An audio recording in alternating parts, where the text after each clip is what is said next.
Alright, so now we have literally the most perverted title that I've seen in quite some time. Since it's longer than it's tall, isn't Shaft of Autumn more appropriate than Pillar of Autumn? This was put out by Sacred Cow Shipyards and requested by Chassis.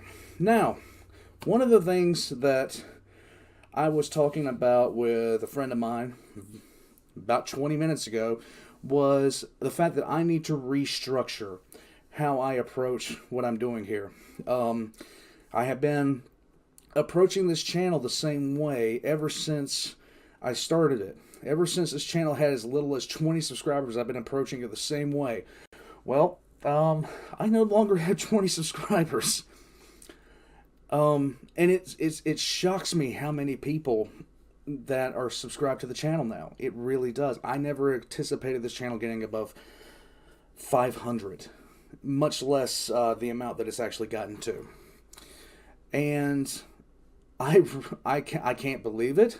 At times, it kind of surprises me. It kind of shocks me. But one of the things that I want to do here on out is to do a couple of things differently. And some of the changes aren't going to make some people happy, but at the same time, one of the things that I've had to come to grips with is I'm not going to be able to do everything that I really, want to do. As of right now, just glancing over the Discord, because I have two monitors. I have the one right here, and I have one right here off to the side. That's where I keep any other thing that I want to have up on the screen up there. I have 56 people that are online right now that are not titled inside of the Discord. And if all 56 of them put a request for reaction up, or request for a short up, that's 56 videos. And I cannot get to them all. I simply put cannot get to them all unless I start shutting down the request for reaction channel. And that's just not the way I want to approach this anymore. I have so many people in the Discord, and I have so many people on YouTube asking for things as well as my Patreons. And it's time for me to restructure things to where it's a little bit more manageable. At the same time, it'll be more manageable. I'll be able to work on the things that I want to work on these days as well. I have Heresy the Betrayed. I have Mistakes of the Emperor, which I cannot seem for the love of money to ever have the time to get finished. I have 5 Minute Lore, which I'm trying to reboot, but I never seem to have the time to sit down and write a script. Me rescheduling and reorganizing the way I do the channel is going to give me that time. It's going to give me the ability to do that. While at the same time, it's going to be able to give me kind of a bit of breathing room and a bit of structure to the way I do things. I'm going to be adding a day and it's going to be Saturday, where I do a 2 to 3 hour live stream where I play a game that is going to be on the channel. And it's going to be Halo 2 starting out with. That's going to be so next Saturday, I'm going to set a specific time when I'm going to be starting a live stream, and it's going to run from 2 to 3 hours, and it's going to be me playing a game. And it's for this next one, it's going to be Halo 2. Monday, Wednesday, and Friday. Monday and Wednesday now. After talking with the hospitalist, she looked at me and she said, "You need a day. You need a day where you're not doing anything." So I'm declaring that Friday is going to be my day of commissarial rest. So Fridays, I'll be doing that. I'm going to be putting out a longer video about this with the changes that are going to be made, things like that. Some people aren't going to be exactly happy. I understand that, but please understand why I'm doing the things that I'm doing. At the same time, I'm going to have some new rules for the request for reaction channel and expectations. So I'm probably going to be putting out this video on Tuesday. At that point, I'm going to reopen the reaction channel requests, and there's going to be rules for how that goes. I'm going to be having a video that I have specifically up on Discord for this to explain how this channel should work. With all that being said, we're now going to get into this video from Sacred Cow Shipyards. I'm going to shut up, and I'm going to enjoy this. I know so little about the Halo lore. I'm learning more than I probably should just from sitting there listening and playing the RP session that Arcodus Vaxel runs. And if you guys haven't seen that, just check out Installation 00. It's an ongoing RP, and me and him were talking about some things that are going to be happening with that earlier as well. But at the same time, let's get to it. This is the Pillar of Autumn, the ship that we blew up in Halo Combat Evolved. Here we go. Welcome to Sacred Cow Shipyards, where no ship is safe from being taken down to its nuts and bolts. Nice. All right, folks, things are still a little busy here, but I do actually have time this week for a proper episode. It might not be that long of an episode, but the good news is I am choosing, by fan request, a universe where ships are not actually the big deal. And that would be the Halo universe. Okay. Now, I have only played through Halo 3 ODST. I am actually working on Halo 4 presently. I have not played any of the real-time strategy games or anything other really than the first-person shooters. I haven't read the books. I haven't read the comics. You get the picture at this point. Same position. But all that's beside the point. Right now, we're actually going to talk about the UNSC Pillar of Autumn. And actually, we should start right there. How cool is that name? I mean, seriously, it's rather distinctive and notable. And you can use it as either the Pillar of Autumn or Pillar or Autumn. I mean, it's a good name. Mm-hmm. And that's something that's almost consistent with the UNSC ships, because there's also the In Amber Clad. All right, also very distinctive, very notable, something. That thing looks like a rifle. That thing seriously looks like a rifle, and if you say that it doesn't, you're wrong. That kind of evokes a mental image for you. And then there's my own personal favorite, the Forward Unto Dawn. I like that. That's just cool. Mm-hmm. That evokes like cavalry charges and a last dying attempt to try and breach the enemy lines or do something equally cool and make it to dawn. I mean, that's a seriously cool name. Yes, it is. And then for whatever reason, the UNSC went and jacked that all up with the UNSC Infinity. Okay, did you let your kid name that thing or something? I mean, yeah, okay.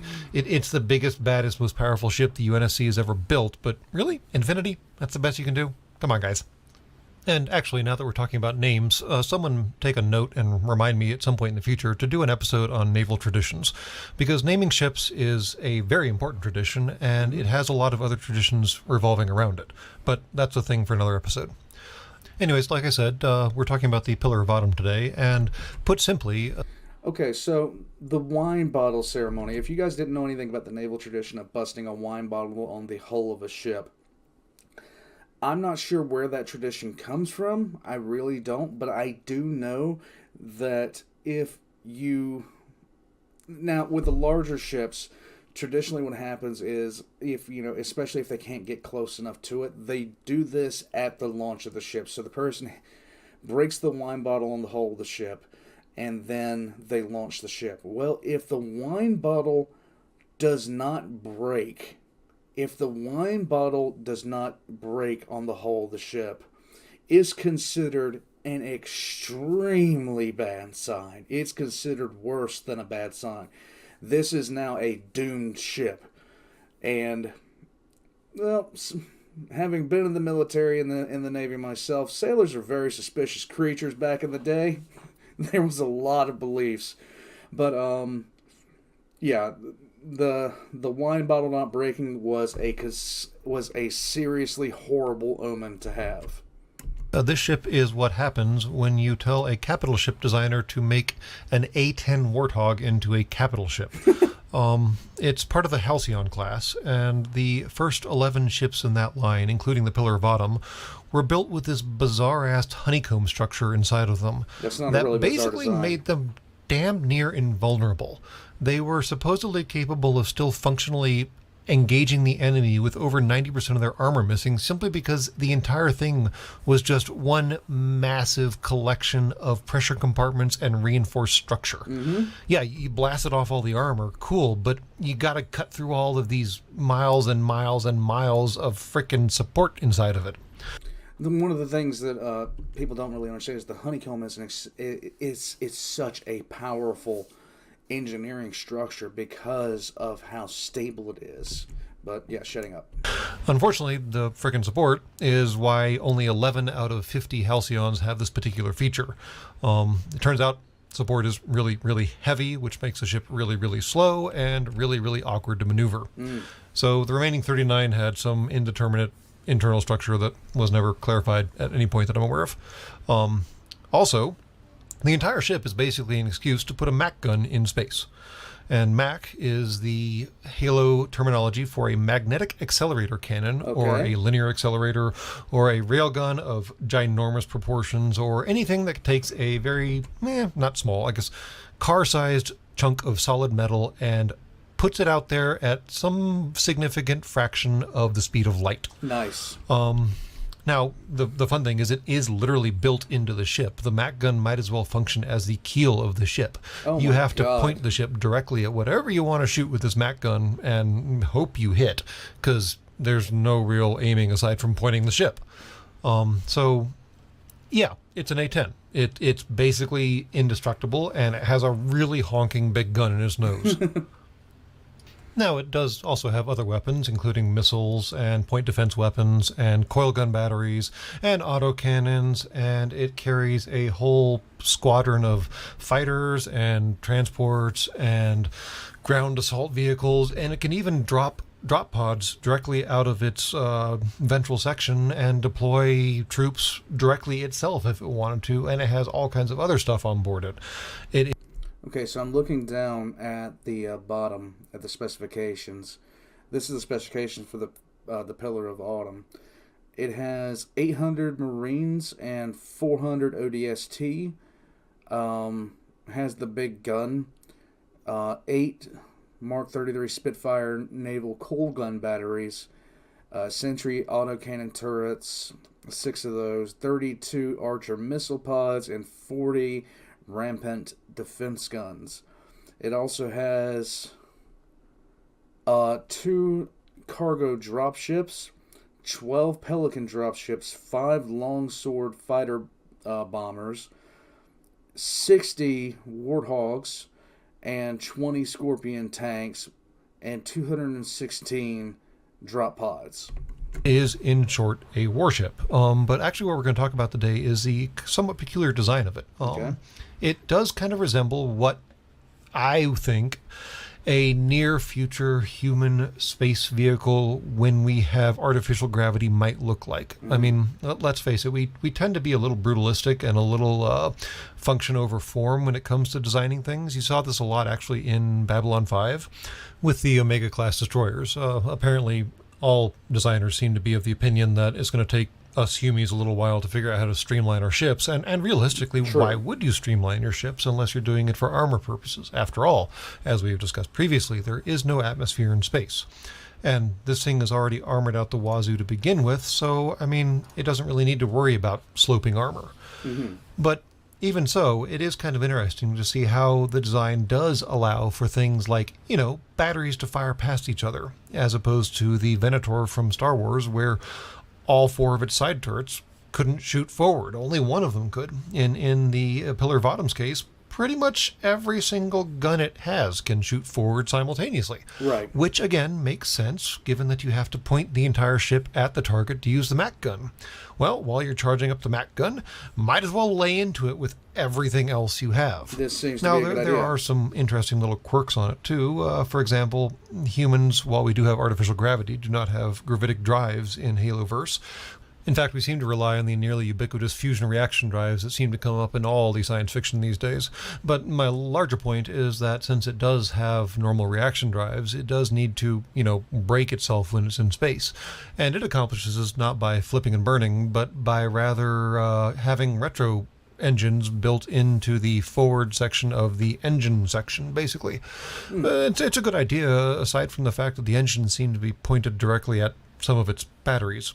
I mean, fusion rockets do let off superheated plasma, so I hope those batteries are very well armored, since us humans also don't have shields yet. Anyways, now, what we're actually doing this whole episode about, and what we are driving towards this entire time, is I am sure my fellow geeks and nerds and so on and so forth who played Halo remember the final episode of the first game. I think the level was called Maw, when Master Chief has to escape from the Pillar of Autumn and make it to a ship before the autumn blows and takes Installation 04 with it. It was your typical, well, now typical thing, because Halo seems to have done it in almost every other game at this point, vehicle run, where you jump in a vehicle and you have to navigate this bizarrely complex track full of baddies and things exploding around you and stuff going on, and make it to a point in enough time that whatever's happening doesn't happen with you inside of it. Right. It's a thing. I mean, I think all the Halo games have them at this point. Anyways, the point is, the Maz Warthog run covers about 3 kilometers of track, and admittedly the track is not perfectly straight. There are some bends, there are some dips, there are some inclines, so on and so forth, blah blah blah. Well, the problem is the Pillar of Autumn and the entire Halcyon class is only 1.1 kilometers long. And I mean, I'm not great at math, my wife can tell you that, but I'm pretty sure 3 is more than 1.1. Yes. In fact, there's been some funny graphics about this explaining how this could maybe work. And it's even funnier because, I mean, like I said, the exterior of the Autumn is kind of neat with all these stacked octagons and hexagons and so on and so forth. And you can kind of see how the track could drop from the top spine of the ship where the Warthog run starts and keeps stepping down those little steps towards the front. But that's kind of the problem, is the steps don't seem to match, and the run starts in the middle of the ship and goes forward. Right. So even though the ship is 1,170 meters long, which of course is a call out to Spartan 117, you only are covering half of that in 3 kilometers of driving in an almost straight line. Yeah, okay. We're just going to have to write that one off to artistic license. Yeah, Arco was talking about this when I was actually playing the game. In the end, creative geometry or not, the Pillar of Autumn is the Timex of the Halo warships. It took a licking and kept on ticking, and it actually ended up being the first ship to ever destroy a Halo installation. Of course, it accomplished that by overloading its fusion reactor and taking the installation with it, but, I mean, it still counts, right? And that's all from Sacred Cow Shipyards. Please be advised that any ship left on the dock for more than 24 hours will be compressed to a cube. Have a... Okay, so that was an overview of the Pillar of Autumn. It did give me some insights into the way that ship actually works, and that ship class actually works. With all that being said, though, his thing about the length of the ship at the end with the Warthog run, that was very true. When I was doing the playthrough, Arco actually pointed that out. He said it's one of those lore things that's just, it's an inconsistency, but it's there. They could have done some twists and turns and things like that, but you know, it is what it is. It was still an awesome run. I'm still mad at him for repeatedly saying, I can't believe he hasn't flipped the Warthog yet. In any case, I'm going to put his information down below, just like I do with everybody else, as well as my own. Pop on in the Discord, say hey, and if you would like to support the channel in any way, I have a Patreon down below. With all that out of the way, I really do appreciate those of you that have decided to subscribe to the channel, and I really do appreciate those of you that have decided to jump to the Discord. Yeah, I'll catch you guys next time.